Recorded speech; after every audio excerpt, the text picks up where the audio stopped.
With the Division 2 so close to being launched, I'm seeing a lot of questions in the community from people new to the franchise, wanting to know what they've missed from the story from the Division 1.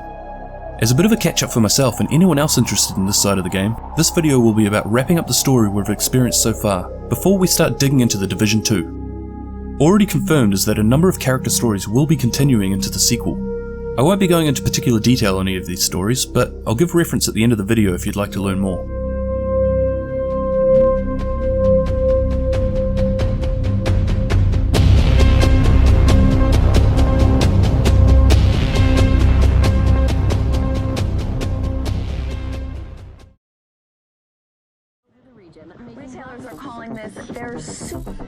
Following Black Friday, retail's busiest day of the year, a number of people started getting sick, and it was spreading rapidly. Initially, the symptoms were mistaken for a severe case of the flu. However, when people started dying, medical personnel eventually found out that it was an outbreak of the previously eradicated smallpox virus. To combat the outbreak, a smallpox vaccine was distributed to the public. Unfortunately, the vaccine was quickly proven ineffective, and things were about to get a whole lot worse. City infrastructure was starting to break down, hospitals were overloaded, and the New York police force was struggling to maintain the peace. Gangs of rioters were starting to carve out territories in the city. Eventually, the government assembled a new line of defense to maintain order, a group that was composed of the police, firefighters, civil volunteers, and the National Guard. They were known as the Joint Task Force, or JTF. Their job? To stop the spread of the virus and maintain order. The plan was simple. All known infected individuals would be relocated to the centre of the city, separate from the uninfected. In order to stop these people from leaving and mixing with the public, a large wall would be built around the quarantine area. This way the spread would be halted and they would be in a better position to bring in the appropriate personnel to get them the help they needed. But eventually the situation got worse, and more than the JTF could handle. Sickness was starting to affect their numbers, and one of the private military contractors, brought in to help keep the peace, known as the Last Man Battalion, cut ties with the JTF and started taking control of parts of the city for themselves. On top of this, there were a number of other hostile factions starting to rise, like the Cleaners and the escaped convicts, known as the Rikers.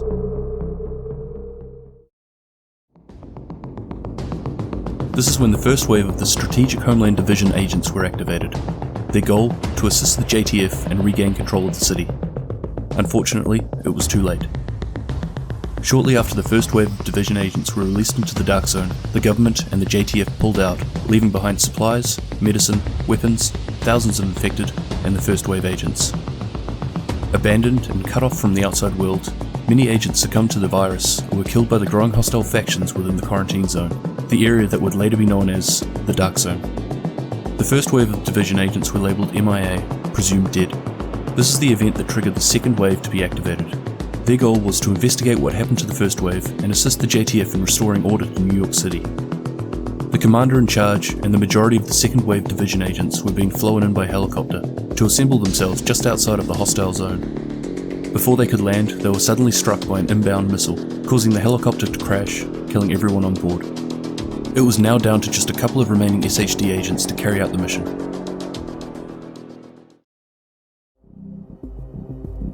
New York City was in a horrific state, and there were rumours of how the rest of the world wasn't doing too much better. Hostile factions have sectioned off parts of the city, fighting for territory. There were the Rikers, who had escaped from the prison on Rikers Island. They took advantage of the dwindling prison staff who were either sick or no longer turning up to work. Once on the mainland, their goal was to wreak as much havoc as possible on society, the society that had them locked away, especially authority figures like the JTF. Other groups weren't necessarily born out of hate.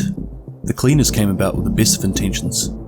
They were among the thousands of civilians left behind in the Dark Zone when the JTF pulled out. These were the workers that were helping the JTF in keeping the city infrastructure ticking along. Construction workers, sanitation, janitors, garbage men, truck drivers.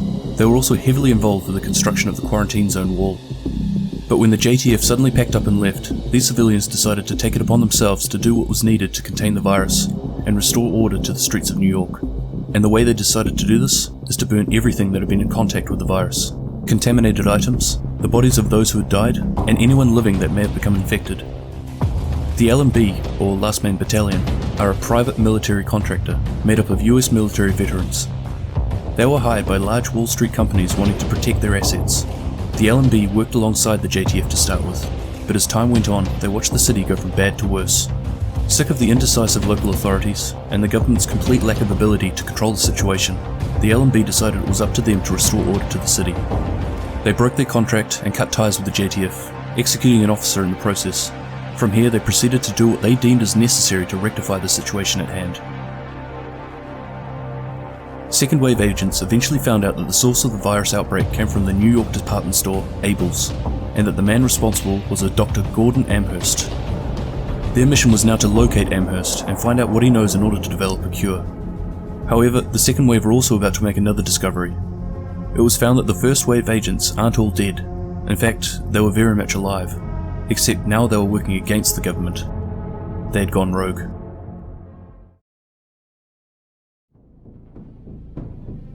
After the government pulled out of the quarantine zone, the first wave agents were unhappy with how things had been handled by the JTF and government.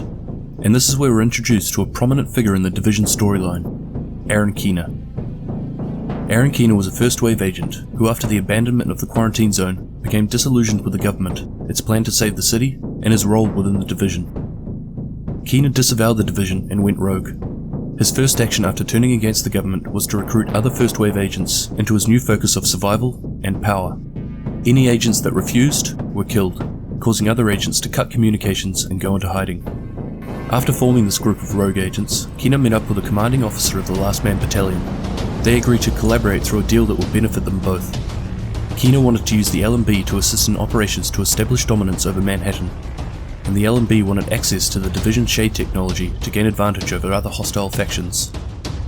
Keener, with the LMB, launched many operations against opposing groups, including the JTF. The most notable one being an attack on a helicopter that was carrying the division commander that was in charge of the second wave of division agents. During his time with the LMB, Keener was also investigating the virus outbreak. He found that Dr. Gordon Amherst was responsible. Keener's investigation led him to Dr. Vitaly Tynenko in the Russian consulate, who was also researching the virus. He organized some of his rogue agents to kidnap Tynenko and his research. Keener then found Amherst's lab, as well as some virus samples, a 3D DNA printer, and Amherst's notes.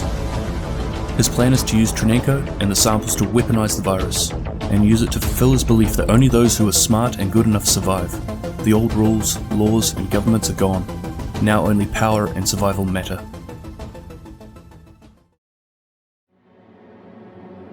It was at this time that Amherst was found. Shortly after the outbreak, it was discovered that Amherst had fallen to his own creation. Notes and recordings detailed why he did it. His reason for creating and spreading the virus was that humanity was too powerful on a global scale, and that Mother Nature needed help in advancing her creations. Mankind is the greatest threat to the survival of the planet through their own greed, but he had the cure. Amherst also had a Darwinist point of view. Only the strong deserve to live, and his creation is the tool to ensure that this happens. But at the same time, he is willing and accepted that his death may come through his own creation. He was able to modify the basic smallpox virus by combining it with several other dangerous diseases like Ebola and H1N1. On top of this, he also modified the genetic traits that controlled the incubation period, and made it so it could spread even while it was incubating in the host. This made it particularly lethal, because by the time the host was showing symptoms, it had already spread to a significant number of others. Using a protein printer, Amherst was able to create the final form of his virus just in time for Black Friday. His plan was to spread his new virus via the means that were most handled during the shopping holiday: money, hence the name, the dollar flu.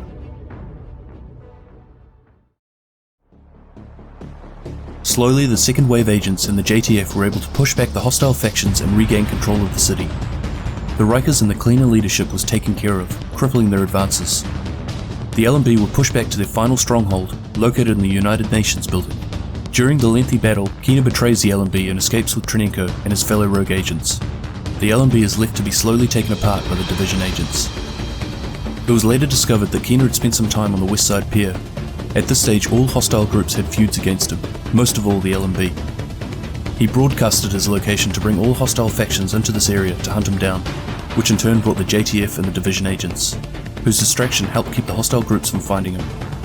He also taunted the division agents, stating that no one will ever find him, and despite quarantines and lockdowns of the island,